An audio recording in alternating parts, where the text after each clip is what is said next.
Bonjour à tous, merci d'être avec nous dans ce coup d'œil sur l'actualité.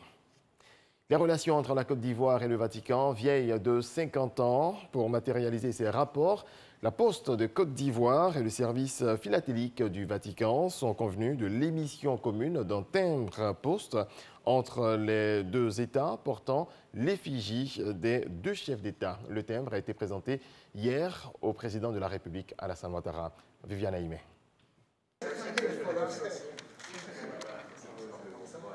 Un timbre à l'effigie de sa sainteté, le pape François, et du président de la République, son Excellence Alassane Ouattara.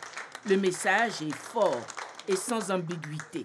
Ce timbre réalisé en commun par la Poste de Côte d'Ivoire et le service des postes et de la philatélie du Vatican vient célébrer le cinquantenaire des relations privilégiées entre la Côte d'Ivoire et le Saint-Siège.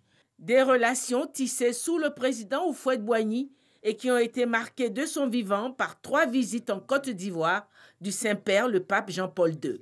Pour inaugurer la cathédrale Saint-Paul du Plateau le 10 août 1985, puis pour inaugurer la basilique Notre-Dame de la Paix à Yamoussoukro le 10 septembre 1990. Des relations privilégiées entretenues après le président Houphouët-Boigny par le président de la République Alassane Ouattara, qui n'a pas manqué de se rendre en visite officielle au Saint-Siège en novembre 2012, tout juste après son accession au pouvoir.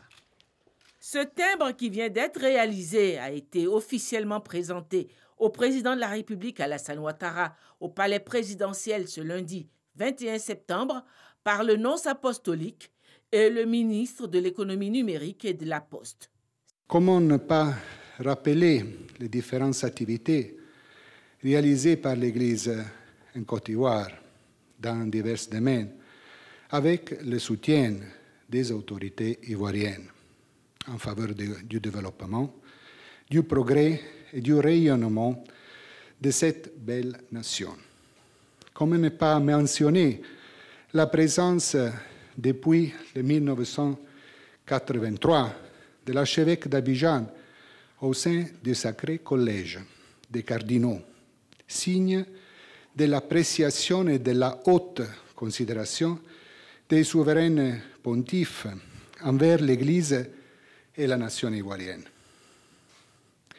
Comment ne pas évoquer la construction par le président Houphouët-Boigny de la grande basilique Notre-Dame de la Paix de Yamoussoukro, inaugurée en 1990, il y a 30 ans, lors de la 3e visite du pape Jean-Paul II, et qui apparaît d'ailleurs en arrière-plan du timbre.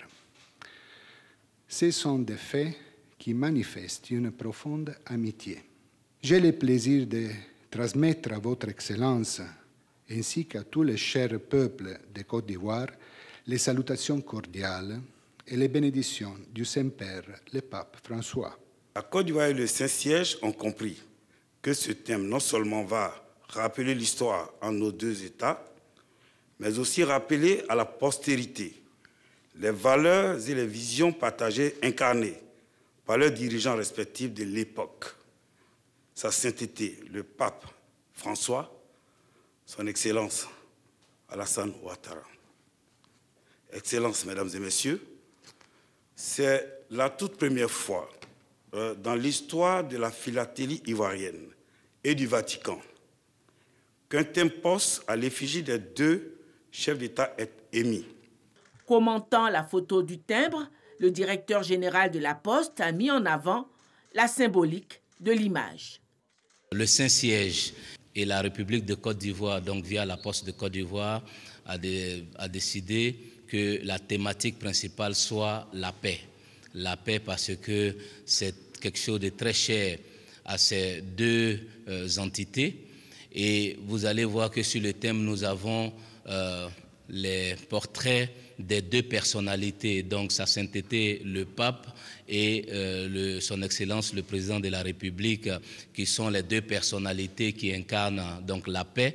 Et en fond de thème, nous avons donc la basilique qui est à l'identique de la basilique à la Cité du Vatican, histoire de montrer que la République de Côte d'Ivoire est très attachée à la paix et le Vatican aussi est très attaché à la paix. Et les deux personnalités donc sont mentionnées sur les thèmes. Mieux que des paroles, par ce timbre, le Vatican envoie à l'Église tout entière, à la Côte d'Ivoire, à l'Afrique et au monde entier, un message de reconnaissance des qualités d'homme de paix du président de la République, Alassane Ouattara. On reste avec Viviane Aymin et au palais présidentiel où le chef de l'État s'est entretenu hier avec Mohamed Ibn Chambas, le représentant spécial du secrétaire général des Nations Unies pour l'Afrique de l'Ouest et du Sahel, qui a réitéré l'engagement des Nations Unies à accompagner la Côte d'Ivoire pour un scrutin pacifique. Reçu ce lundi au palais présidentiel par le président de la République, Alassane Ouattara, le représentant spécial du secrétaire général de l'ONU pour l'Afrique de l'Ouest et le Sahel, Mohamed Ibn Chambas, a eu un long entretien avec le chef de l'État, un entretien qui s'inscrit, a-t-il dit, dans le cadre de l'accompagnement des Nations Unies pour des élections paisibles en Côte d'Ivoire. S'agissant de l'organisation du scrutin présidentiel du 31 octobre 2020, nous avons partagé avec M. le Président de la République les préoccupations des Nations Unies sur la persistance de l'absence de consensus sur certains aspects du processus. Les Nations Unies invitent tous les acteurs de la retenue à éviter les violences et à recourir au discours de haine. À cet effet, nous les exhortons, les acteurs politiques ivoiriens, à la concertation. J'ai réitéré à Monsieur le Président l'engagement des Nations Unies à accompagner la Côte d'Ivoire.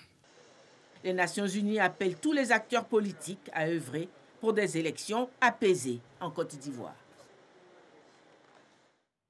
Et parlant de la présidentielle, la commission électorale indépendante peaufine son plan de sécurisation. La CEI a échangé avec les directeurs de campagne et les responsables de sécurité des candidats pour l'élection présidentielle du 31 octobre prochain. Sidonie Davila.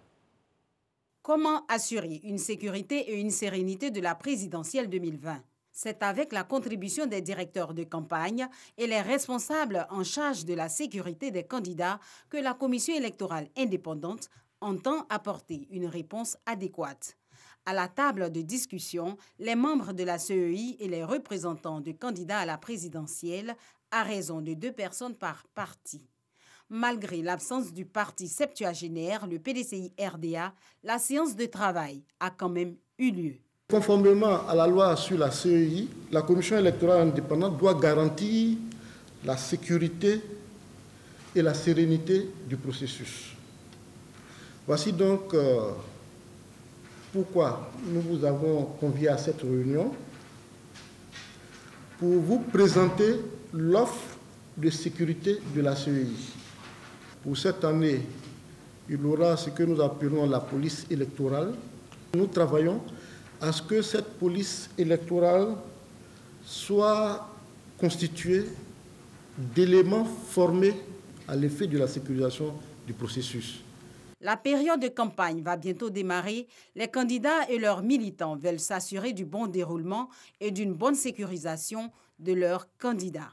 Le sujet à l'ordre du jour de cette rencontre, une assurance, un espoir pour les représentants de candidats. Nous nous sommes entendus sur les grandes lignes, c'est-à-dire comment est-ce que la CEI en tant qu'institution compte sécuriser d'abord les candidats eux-mêmes, les sièges, leur cortège et le déroulé donc, de l'élection présidentielle du 31 octobre 2020. Nous repartons donc enrichis de ces informations. Nous allons les transmettre à nos staffs et puis les traiter. Sur le personnel à mettre à la disposition des candidats d'abord. et puis comment ce personnel va être utilisé sur le terrain. Voilà un peu les informations qui nous ont été données et j'allais dire comment ils vont être traités. Voilà. Ils ont laissé la possibilité aux candidats de faire des propositions des agents qu'on pourrait mettre à leur disposition. Nous allons continuer le travail avec la CEI pour pouvoir peaufiner toutes les dispositions que la CEI compte prendre pour pouvoir assurer la sécurité du candidat. Ça s'est très bien passé. Nous répartons la base pour rendre compte. La CEI entend multiplier ce genre de rencontres pour peaufiner sa stratégie et tenir son engagement d'une élection apaisée. Allez, on passe au point Covid de la date d'hier. Le ministère de la Santé et de l'Hygiène publique a enregistré ce lundi 21 septembre 2020 7 nouveaux cas de Covid-19 sur 155 échantillons prélevés, soit 4,5% de cas positifs, 96 guéris et 0 décès. À la date du 21 septembre, la Côte d'Ivoire compte donc 19 327 cas confirmés, dont 18 630 personnes guéries, 120 décès et 577 cas actifs. Le nombre total d'échantillons est de 152 682. Il ne faut pas l'oublier, il faut toujours respecter les mesures barrières, même si l'on constate sur le terrain un faible taux de contamination et une hausse des guérisons. C'est ce qui ressort du point hebdomadaire sur la pandémie ce lundi. Grâce Rando. 307 nouveaux cas de Covid-19, 422 nouvelles guérisons, 0 décès et 666 cas actifs. Ce sont là les chiffres recueillis au cours de la semaine écoulée. Ces données confirment une tendance générale à la baisse de tous les indicateurs, dont le nombre de nouveaux cas de Covid-19 diagnostiqués et le taux de positivité. En effet, on note une diminution du nombre de nouveaux cas de Covid-19 dépistés par rapport à la semaine précédente de 118, c'est-à-dire environ 28% en moins. Une augmentation du nombre d'échantillons de plus de 2000 au cours de cette semaine, avec une moyenne journalière d'environ 1469 prélèvements. Un taux de positivité les plus faibles enregistré depuis plusieurs semaines. Avec moins de 5% des cas, ce taux est largement en dessous du taux général moyen de 12,66% des cas. Enfin, un taux de guérison en hausse constante atteignant 96,18% des cas et une létalité, c'est-à-dire un taux de décès faible et stable autour de 0,62% des cas. En dépit de l'actuel taux de prévalence satisfaisant, la police nationale ne baisse pas la garde. Pour ce qui est des établissements recevant du public, les contrôles inopinés effectués dans la période sus-indiquée ont fait les résultats suivants dans la préfecture de police d'Abidjan. Maquis contrôlés, 535. Bars et boîtes de nuit contrôlés, 240. Restaurants contrôlés, 354. Hôtels contrôlés, 250. Soit un total de 1379 établissements visités et contrôlés. Il en ressort une affluence moyenne et un recul notable, regrettable à tout point de vue, de l'observation des mesures barrières sécuritaires et sanitaires en vigueur. Selon le ministère de la Santé et de l'Hygiène publique, le respect des mesures barrières reste le moyen efficace pour freiner la propagation du virus. Dans le reste de l'actualité, aux États-Unis, la barre des 200 000 morts est sur le point d'être franchie. Le coronavirus tue 4 fois plus proportionnellement qu'en Europe. De son côté, le Premier ministre britannique doit confirmer aujourd'hui que les pubs, bars, restaurants devront fermer à 22 h à partir de jeudi en Angleterre.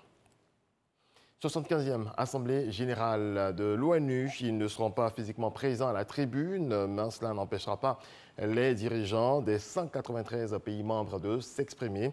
La première matinée du discours s'annonce intense avec les discours des présidents américains, russes, chinois, français et iraniens. Merci à toutes et à tous de nous avoir suivis. C'est la fin de ce rendez-vous de l'actualité. Excellente journée. Paix dans vos foyers.